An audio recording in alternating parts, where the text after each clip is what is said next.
भीम तो बंधन में बंधा है, फिर दुशासन क्यों चीख रहा है?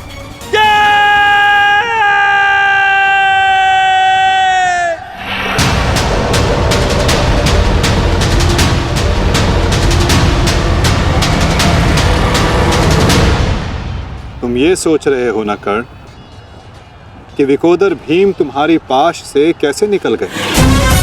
कदाचित तुम भूल रहे हो कि विकोदर भीम पवन पुत्र है, और पवन को कौन रोक सकता है?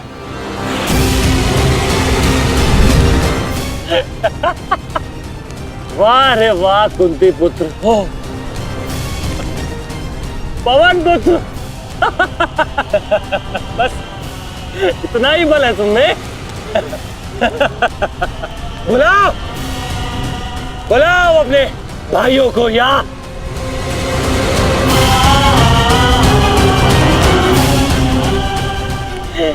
पांच पिताओं को।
क्या कहा था तुमने?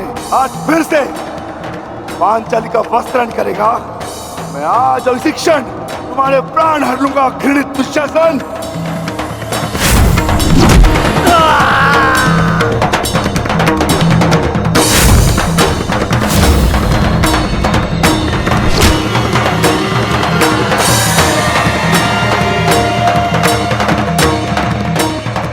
इसी भांति तुम पांचाली के केश पकड़कर द्यूत सभा में लाए थे ना?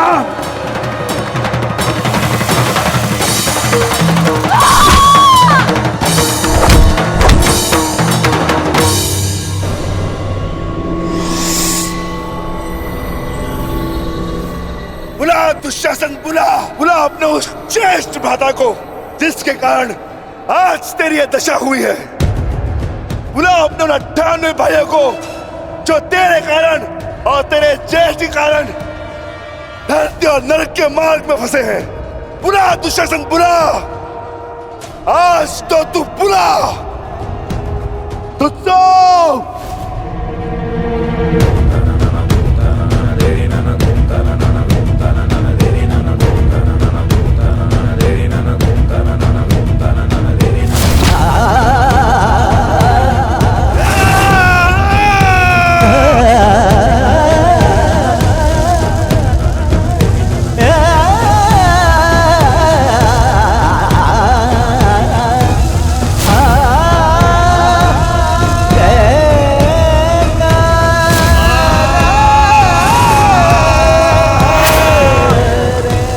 इसी भांति तुमने पांचाली के केश पकड़कर उसे घसीटा था ना? चल दुशासन।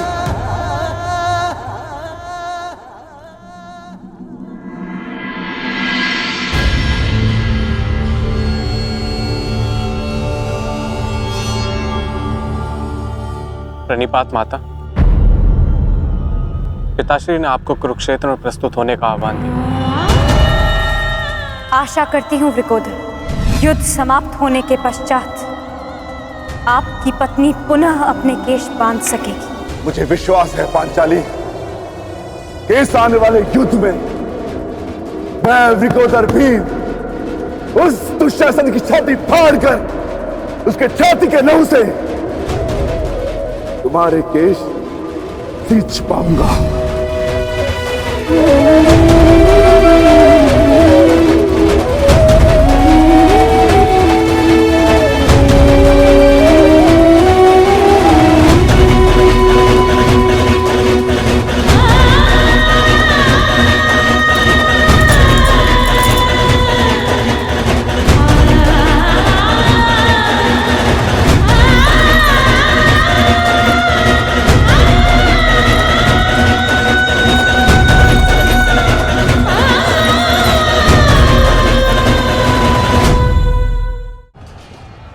भ्राता भीम की पुकार का अर्थ तो समझ रहे हो ना दुर्योधन? आज तुम्हारा 99वां अनुज भी जीवित नहीं बचेगा। जिस प्रकार उस द्यूत सभा में हम कुछ ना करने के लिए विवश थे, आज उसी प्रकार तुम अपने अनुज की रक्षा ना करने के लिए विवश हो। विवशता क्या होती है उसका भान आज होगा तुम्हें। तुम्हारा अंत करने से पूर्व तुम्हें तुम्हारे किए कुकर्मों का भान कराना आवश्यक है दुर्योधन। हम तो उस दिन विवश थे, किंतु मैं तुम्हें एक अवसर देता हूं। सूर्य अस्त होने में अभी 2 घड़ी शेष हैं और तुम्हारे अनुज के पास थी।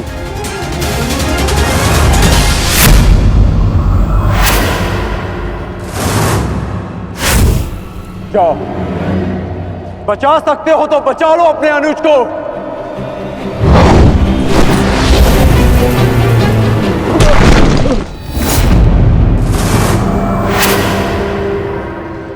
जाओ दुर्योधन, दौड़ाओ अपना रथ और बचा लो दुशासन के प्राण। कर चलो।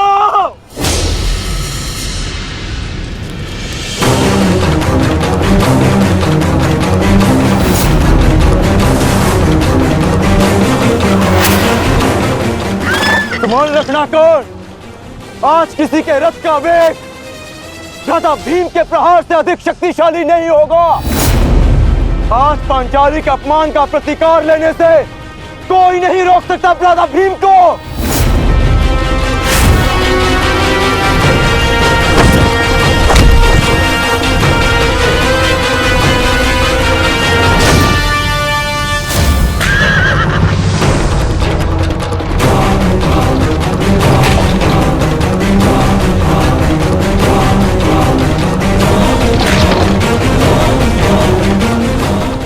वीरता करो मित्र।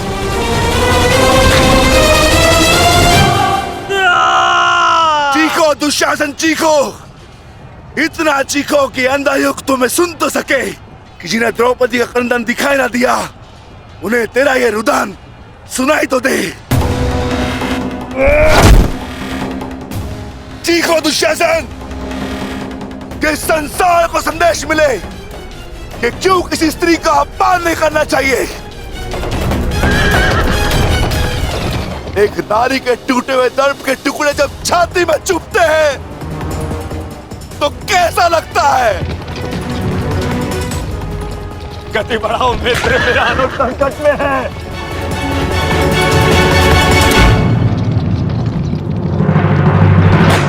इस बाएं हाथ से तुमने द्रौपदी के केश पकड़े थे ना, स्मरण है ना नीच?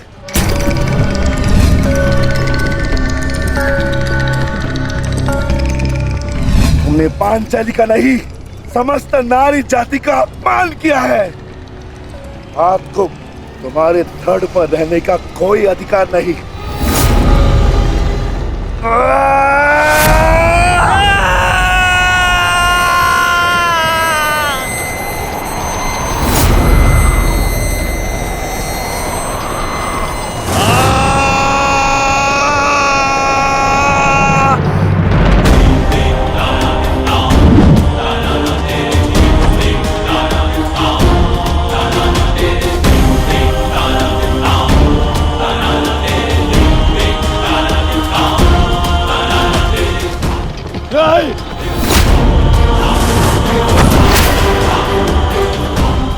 इसी दाएं हाथ से तुमने द्रौपदी का चीर पकड़कर खींचा था ना?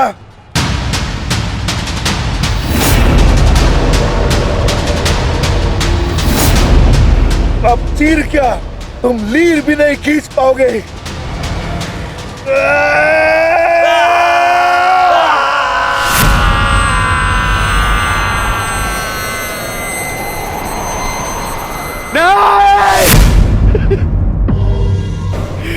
बस करो संजय, बस करो, मुझे कुछ और नहीं सुनना। दुशासन!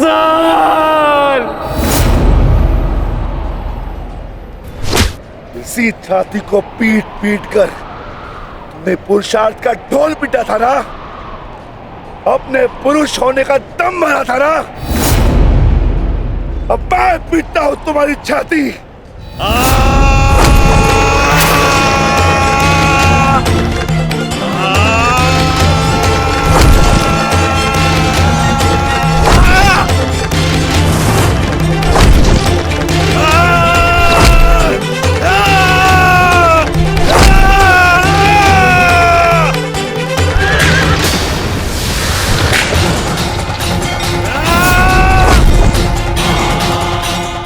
दुशासन, तुमने क्या कहा था पांचाली को? बोल, तुमने क्या कहा था पांचाली को? वैश्या! बोल दुशासन, फिर से बोल।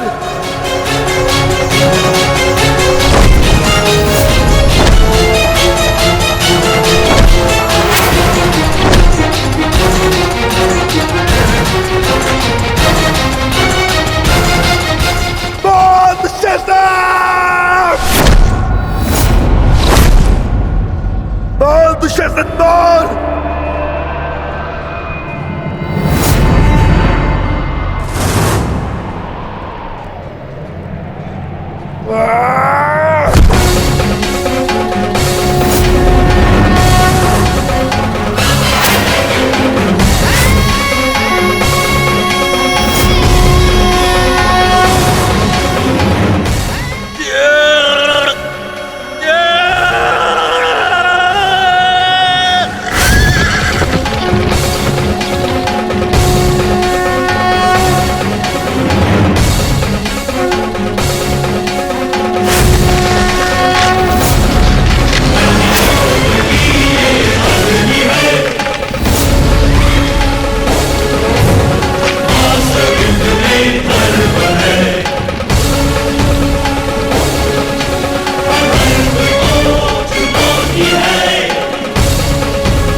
तुमने मुझे क्या बना दिया दुशासन?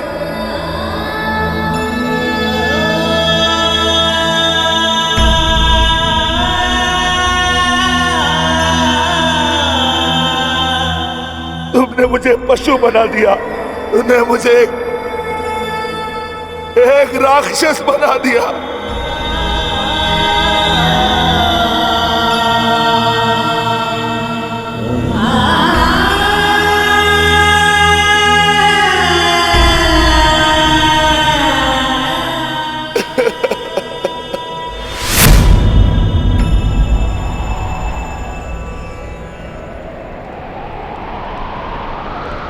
मैंने अपनी प्रतिज्ञा पूर्ण की पांचाली, परंतु मेरे प्रश्न का उत्तर पूर्ण नहीं हुआ। क्यों मुझे ऐसे युग में जन्म लेना पड़ा जहां मुझे अपने ही भाई के रक्त से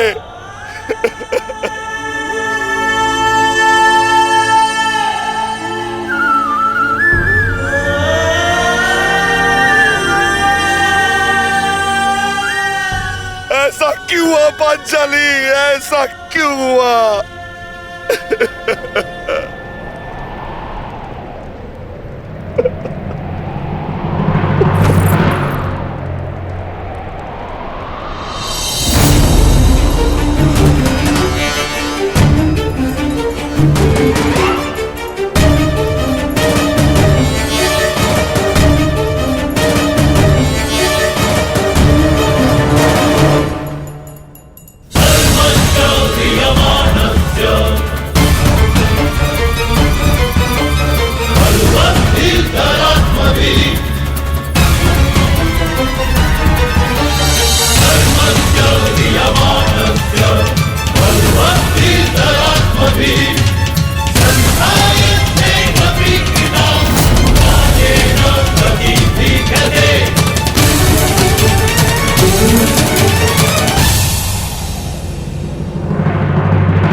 देख रहे हो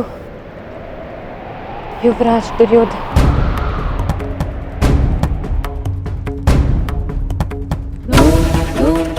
देख रहे हो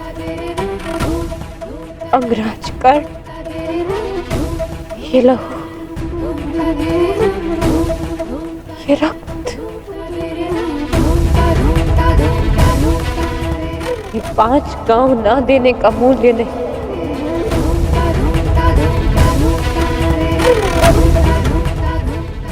ये पंचभूत से बनी सृष्टि के सबसे बड़े सृजन,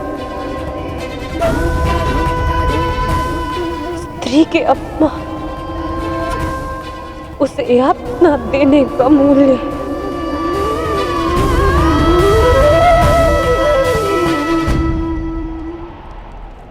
एक स्त्री, एक माता, एक पत्नी का जब जब अपमान होगा,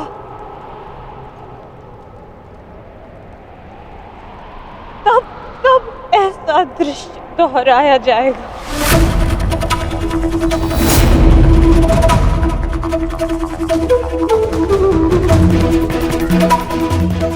तब तब ऐसा दृश्य दोहराया जाएगा दुर्योधन।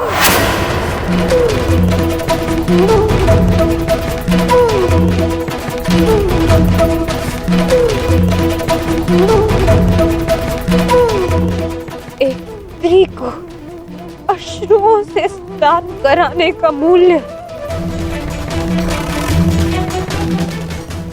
रक्त स्नान से चुकाया जाएगा। आज मेरी पीड़ा कम नहीं हुई है, और बढ़ गई है।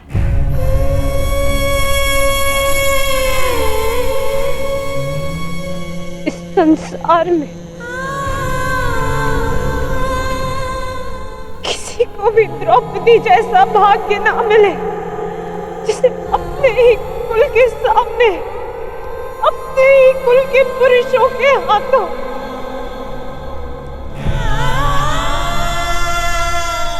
अपमान सहना पड़ा और अपने ही कुल के वंशजों के रक्त से स्नान करना पड़ा।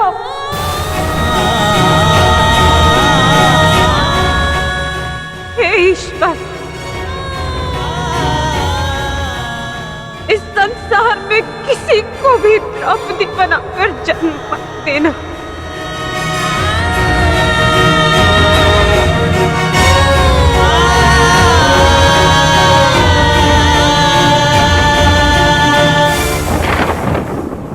आपके लिए अपने प्राण देकर प्रसन्नता होगी मुझे, क्योंकि मेरे माता पिता ने आज तक मेरा मुख नहीं देखा और मेरे लिए आप ही मेरे पिता और आप ही मेरी माता हैं।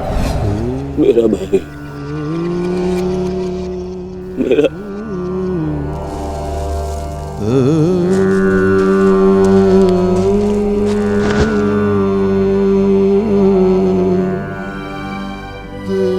दुशासन,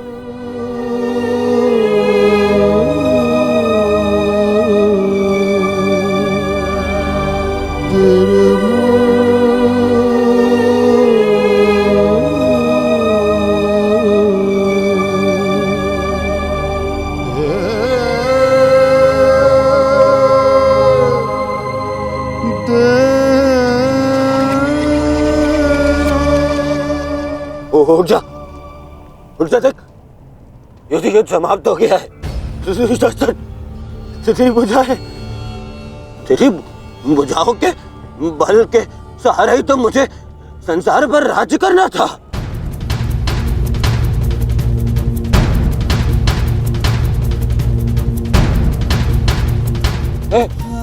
हे दुशासन, मेरा अनुज नहीं, तेरी आंखें का तू अनुज, मुझे यूं अंधकार में छोड़कर मत जा अनुज। मैं हमारे पिता के भांति अंधा हो जाऊंगा, अंधा हो जाऊंगा। चलो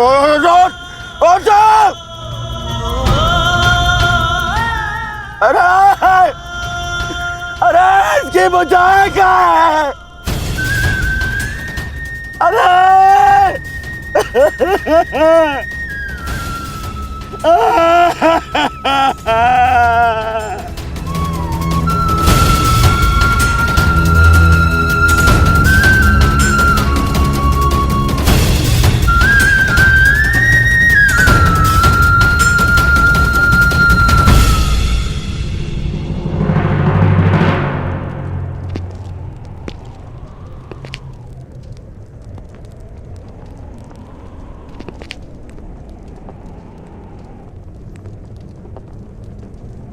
कदाचित तुमने अपने अनुज दुशासन की भुजाओं के बल से ये संसार जीतना चाहा होता दुर्योधन।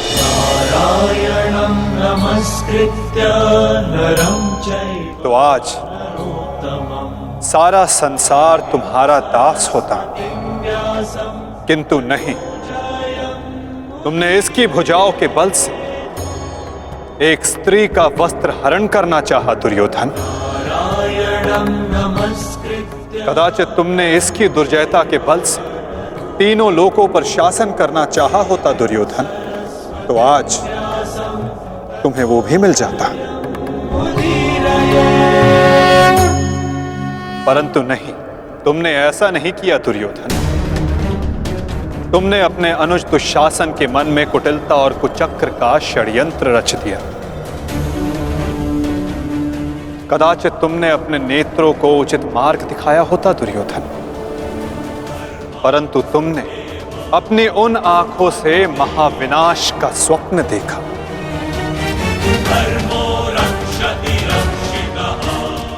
स्मरण रहे दुर्योधन, नियति, धरती और प्रकृति, ये तीनों स्त्री हैं, और जब जब स्त्री का अपमान होगा, नियति पुरुष के विरुद्ध होगी। धरती उस अपमान का भार नहीं सहेगी और प्रकृति उसे नष्ट कर देगी।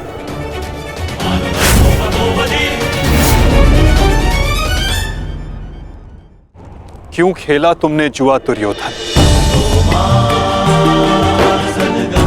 क्या तुम्हारे अनुजों में, क्या तुम में पुरुषार्थ कम था जो द्यूत खेलने की आवश्यकता पड़ी?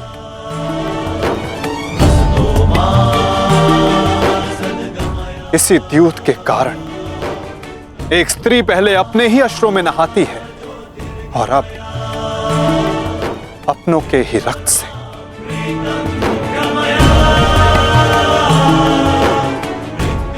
क्यों किया तुमने ये लालच दुर्योधन? क्यों रचा ये कुचक्र? इसी द्यूत, इसी कुचक्र, इसी लालच के कारण रचता है ये युद्ध, ये महाविनाश, ये महाभारत।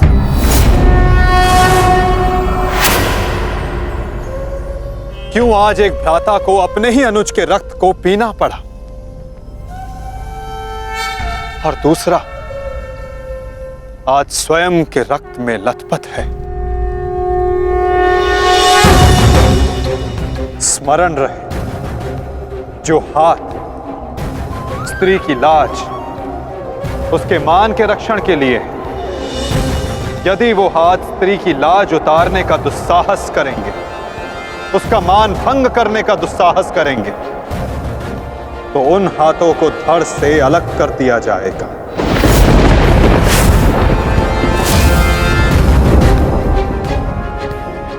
जो वस्त्र हरण करेंगे, उनका प्राण हरण होगा। जब जब किसी की आंखें अनुचित होता देखना स्वीकार करेंगी, तब तब उन आंखों को बंद होना होगा।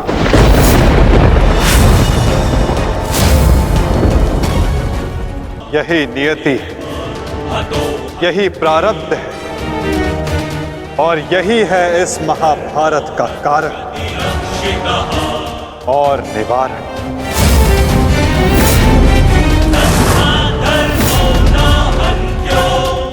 अधर्म की ओर धर्म के बढ़ते बाणों को रोकने का प्रयास करने वालों को बाणों की शैया पर विश्राम करना होगा।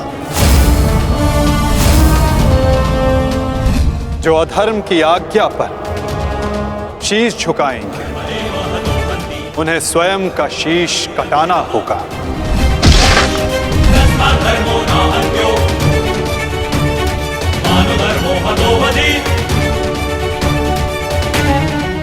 अधर्म को ना किसी का कवच बचा सकता है, ना ही किसी के बाण।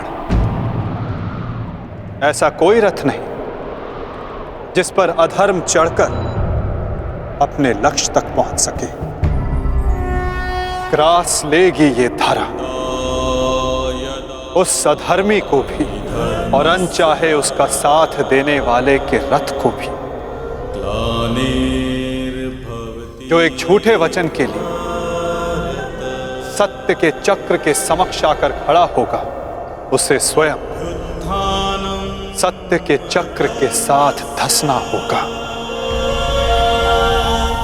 तदात्मानं सृजाम्यहम्।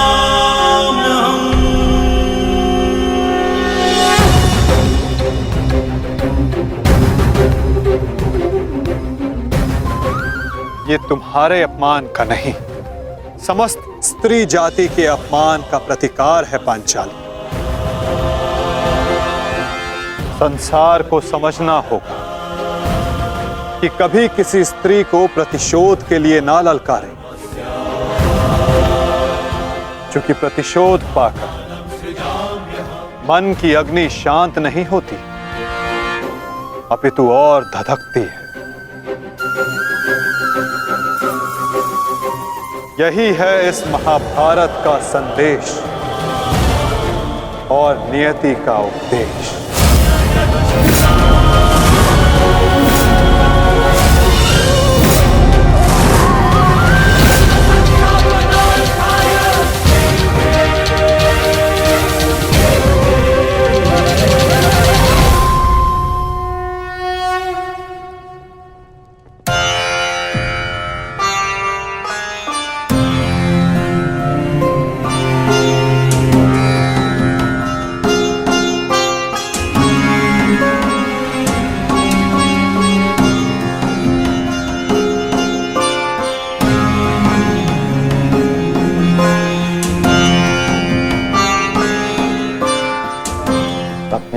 संभालो मित्र, एक योद्धा को रोकर विदा नहीं करते।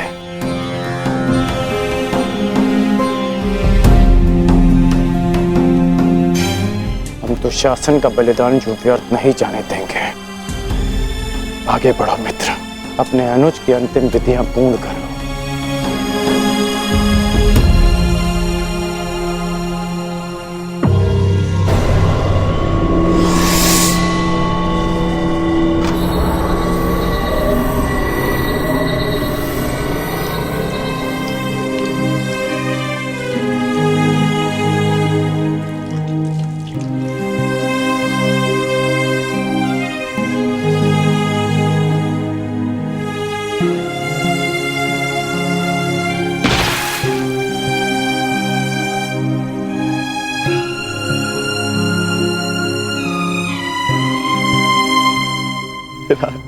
अच्छा प्रेहि प्रेहि पतिभिः पूर्वैर्भिर्यत्रा न पूर्वे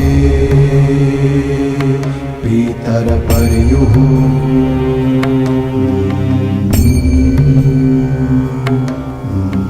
उभराजना स्वधया वरुणं च दिवम्।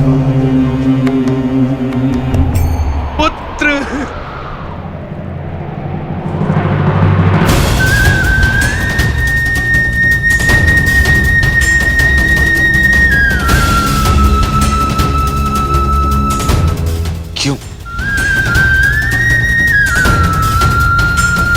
कैसे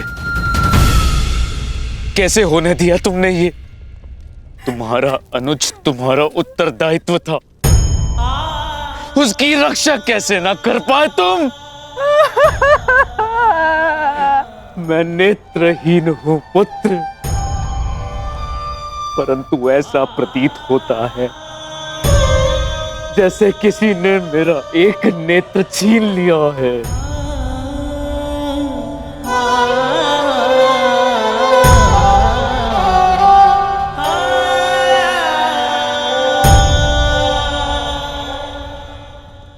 कहते हैं सर्वनाश उत्पन्न होने पर जो उसे आधा बचा ले पुत्र, वो ज्ञानी होता है पुत्र।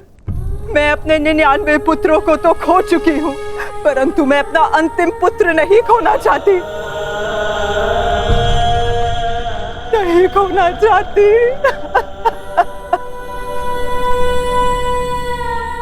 बंद कर दो ये महाविनाश दुर्योधन, और लौट चलो। किसी को तो रहने दो जो हमारा पिंड दान कर सके।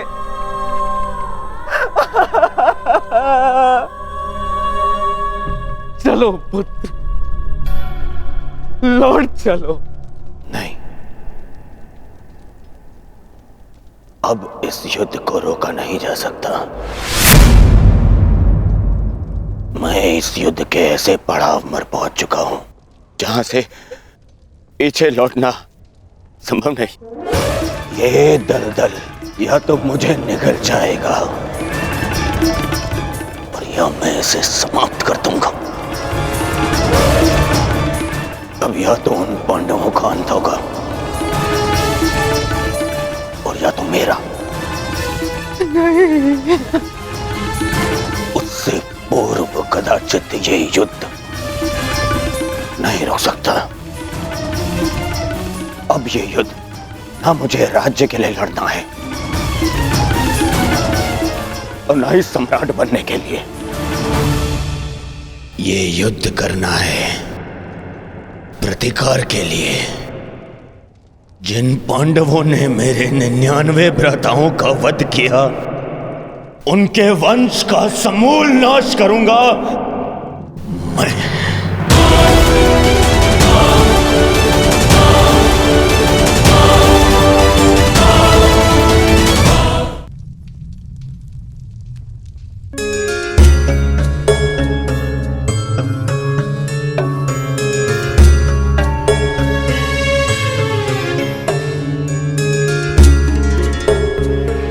किस चिंतन में डूबे हो युधिष्ठिर?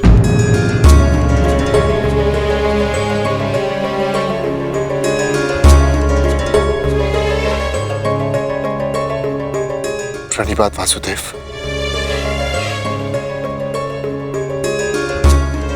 तुमने मेरे प्रश्न का उत्तर नहीं दिया युधिष्ठिर। हाँ वासुदेव, मेरा मन अशांत है। बुद्धि पर जैसे भ्रम की धूल सी जमी है।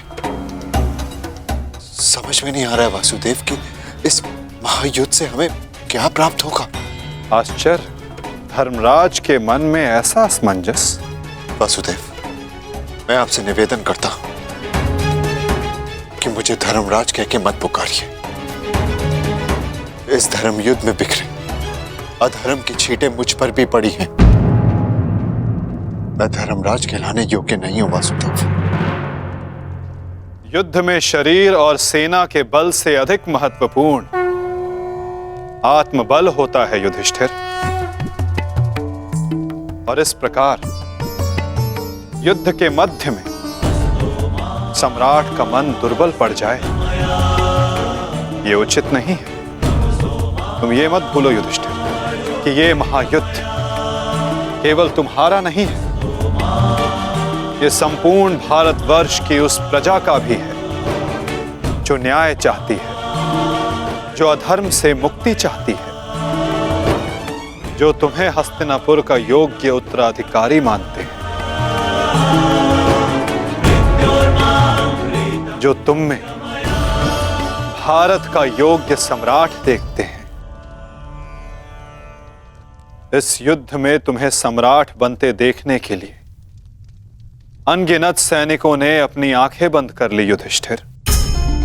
और आज भी अनगिनत सैनिक सज्ज हैं अपना बलिदान देने के लिए। एक सम्राट का कर्तव्य है कि वो अपनी सेना, अपनी प्रजा का मार्गदर्शन करे, ना कि स्वयं दुविधा में फंस जाए।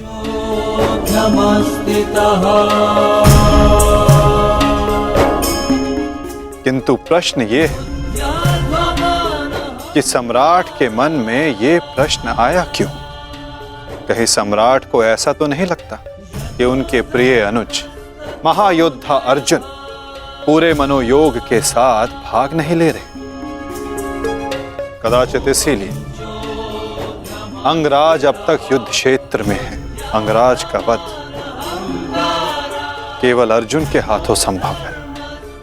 यदि युद्ध भूमि में अर्जुन अंगराज का वध कर देते हैं तो अवश्य ये संभव है युधिष्ठिर।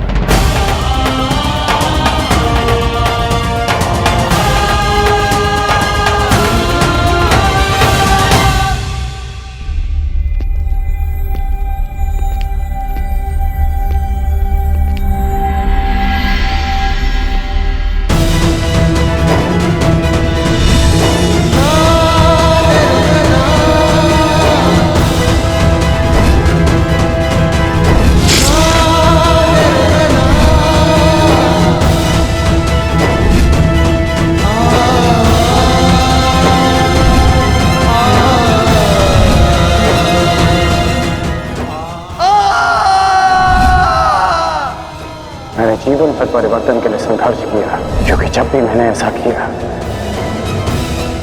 तो मैंने लोगों की आंखों में आशा की किरण देखी।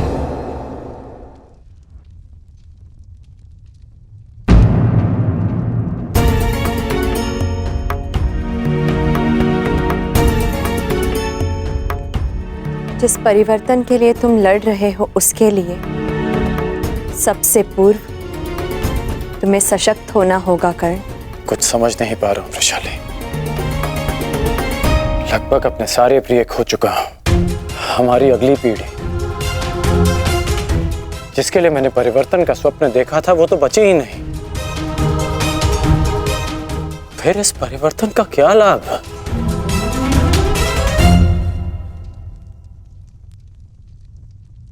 तुमने जो जो सहा है मुझे उसका भान है कर्ण, परंतु कुछ नवीन पाने के लिए बलिदान करने ही पड़ते हैं। युद्ध में योद्धा वीर गति प्राप्त करता है ये भी जानते थे। धन की, प्राण की, अपनों की हानि होती है ये भी तुम जानते थे कर्ण।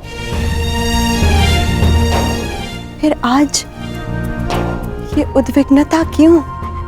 इस समय तुम कौरव सेना के सेनापति हो अंगराज, और तुम्हारी सेना को तुम्हारे मनोबल की आवश्यकता है। उन्हें एक सशक्त सेनापति चाहिए, ना कि एक टूटा हारा योद्धा। हम सबको तुम पे विश्वास है कर्ण, मुझे तुम पर विश्वास है। तुम ही हो कर्ण जो ये परिवर्तन ला सकते हो।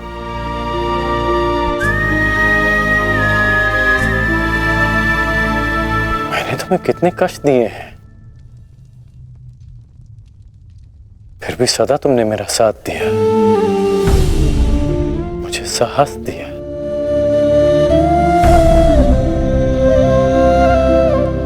मैंने सदैव परिवर्तन चाहा है,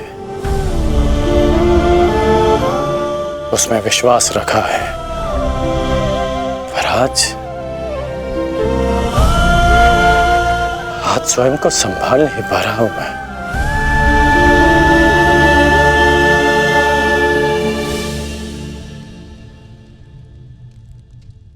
स्वयं को संभालो सर सेनापति, इस तरह टूटो मत, क्योंकि अगर तुम टूटे तो परिवर्तन का वो स्वप्न टूट जाएगा।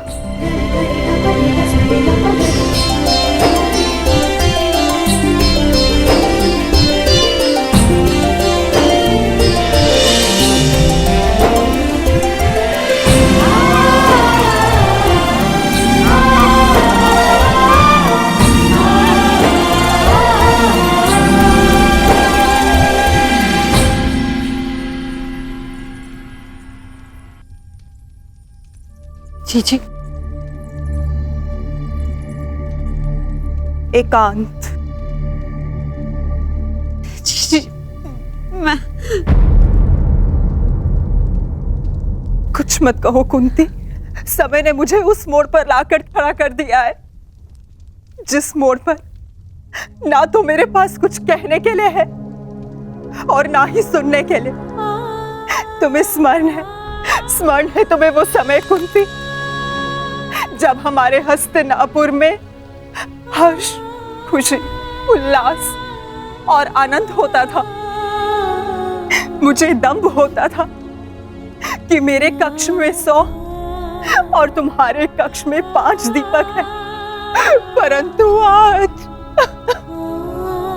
आज मेरा ये कक्ष अंधकार में डूब गया है। एक एक करके इस अभागिन माता ने अपने 99 पुत्र खो दिए हैं।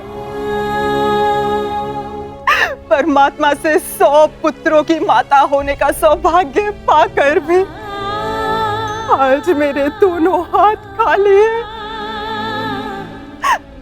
माता के आंसू तो अपने एक पुत्र के वियोग में सूख जाते हैं, परंतु मैं अभागिन गांधारी अपने 100 पुत्रों के विलाप के लिए अश्रु कहां से लाएगी कुंती? कहां से लाएगी? ऐसा नहीं है दीदी, ये दुर्भाग्य नहीं, हमारी असफलता है। दीपक का दर में जलना ये तो संभालने वाले के हाथ में है कि वो उस दीपक से प्रकाश करवाता है या अपने घर को सुहा कर लेता है या अपने संतान पर अपना नियंत्रण खोने के कारण ये युद्ध हुआ है, जिसका परिणाम हम माताएं भुगत रही हैं। जो पीड़ा आपकी है जीजी, वही पीड़ा मेरी भी है। आज हम जिस परिस्थिति में हैं, मैं भी स्वयं उसी परिस्थिति में बंदी हूँ।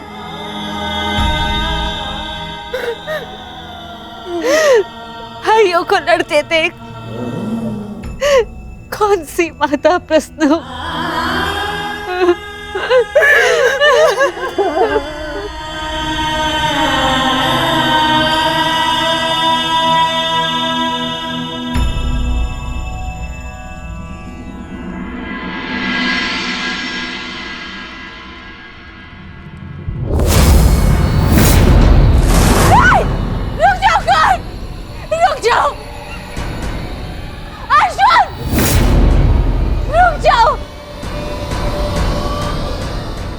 छोड़ती हूँ। दोनों रुक जाओ।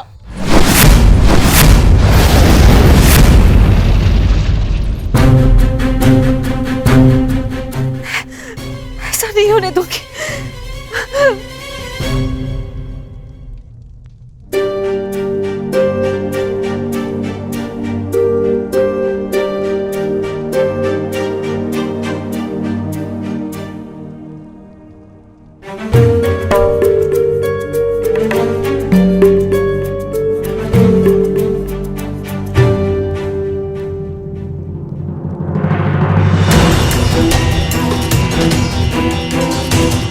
राजमाता,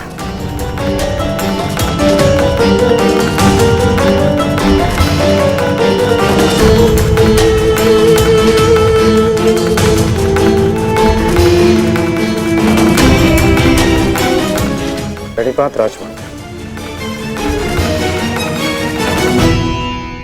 ऐसा क्या हो गया कि आपको इस समय यहाँ आना पड़ा? कुछ शुभ शब्दों ने मेरे मन को व्याकुल कर दिया है। मैं समझ सकता हूँ। जिस माता के सारे पुत्र युद्ध पर हों,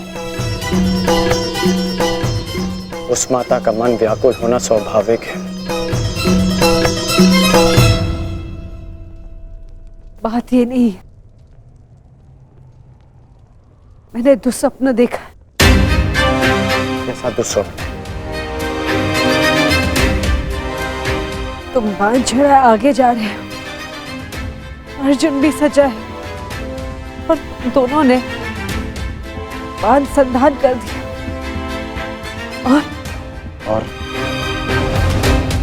और मैं बीच में आ गई, किंतु तुम दोनों ने बांध छोड़ दिया। फिर क्या हुआ?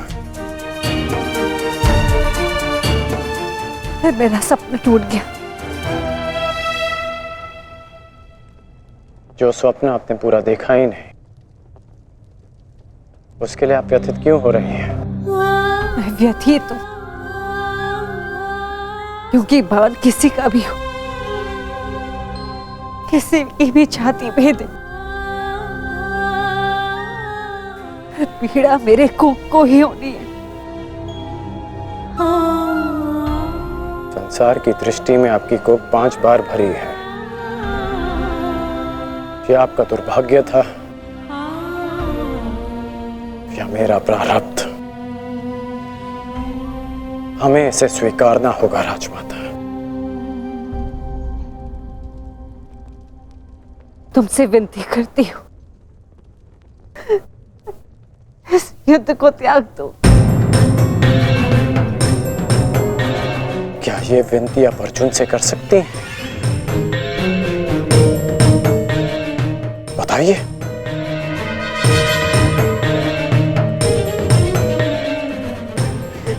मैं विवश हूं, परंतु हम विवश नहीं हैं पुत्र।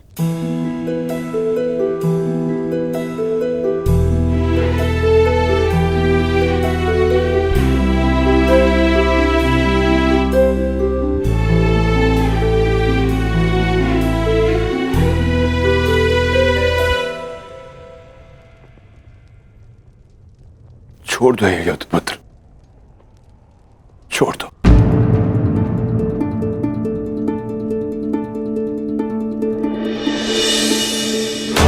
पिताश्री, आपके पिता के आदेश के साथ साथ हमारा आदेश भी सम्मिलित है पुत्र। छोड़ दो ये युद्ध पुत्र। ये युद्ध परिवर्तन के लिए नहीं, विनाश के लिए।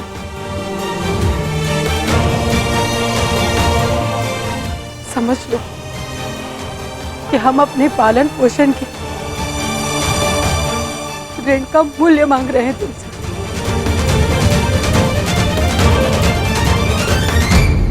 लौट चलो पुत्र, लौट चलो।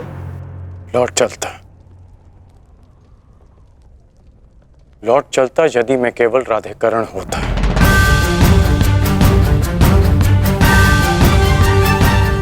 अब मैं कौरव सेना का सर सेनापति हूं पिताश्री, मैं नहीं लौट सकता।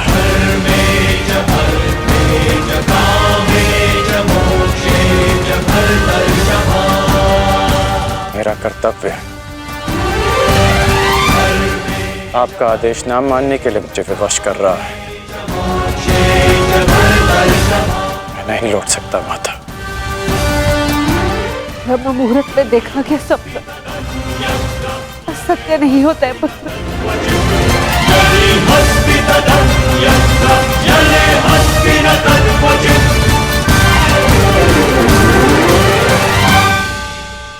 आपका स्वप्न टूटा है राजमाता, परंतु मेरा वचन नहीं टूटेगा।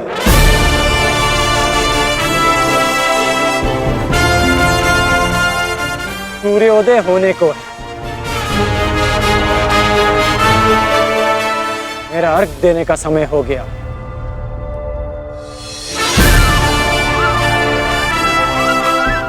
आज्ञा दीजिए।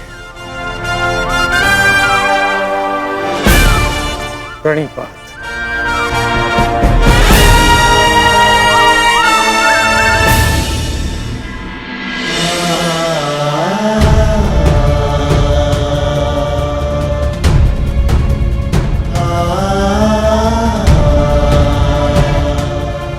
आज्ञा दीजिए पिताश्री। आयुष्मान भव।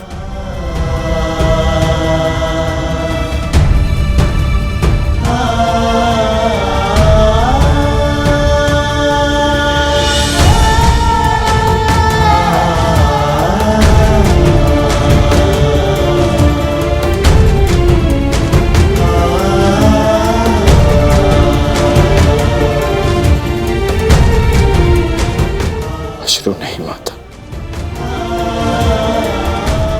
चलता।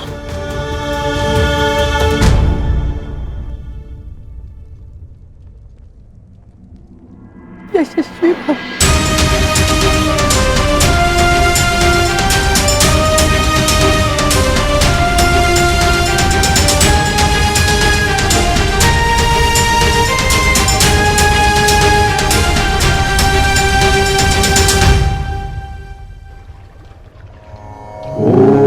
सूर्याय नमः। ॐ भार्गवे नमः। ॐ खगाय नमः। ॐ श्री सवित्रे सूर्यनारायणाय नमः।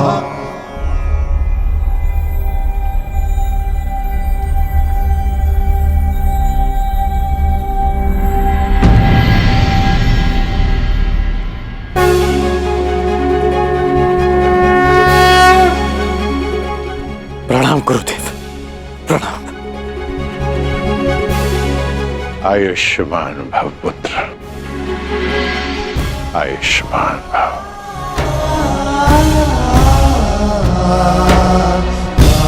गुरुदेव आप यहाँ? मैं तुम्हें कुछ स्मरण कराने आया हूँ राधे। मुझे स्मरण है गुरुदेव। ये अर्घ्य देते समय मुझसे कोई कुछ भी मांगे उसे मैं पूर्ण करूंगा, और ये मेरा सौभाग्य होगा यदि मेरे गुरु मुझसे कुछ मांगे। आदेश दीजिए गुरुदेव। मैं तुमसे कुछ मांगने नहीं आया हूं पुत्र, तुम्हें कुछ और स्मरण कराने आया हूं।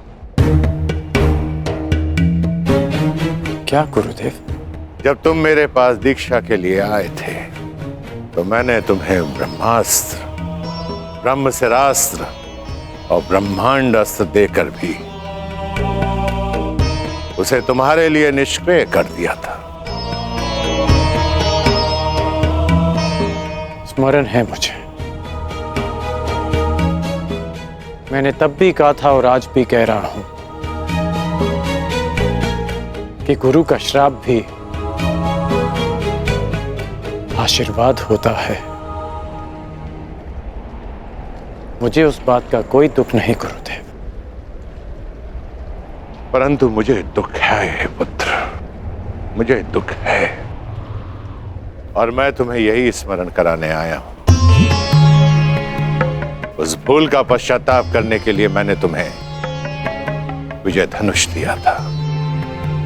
मेरा श्राप तुम्हारे साथ है और पश्चाताप भी पूर्ण हो। समय आ गया है कर्ण, उस विजय धनुष को धारण करने का।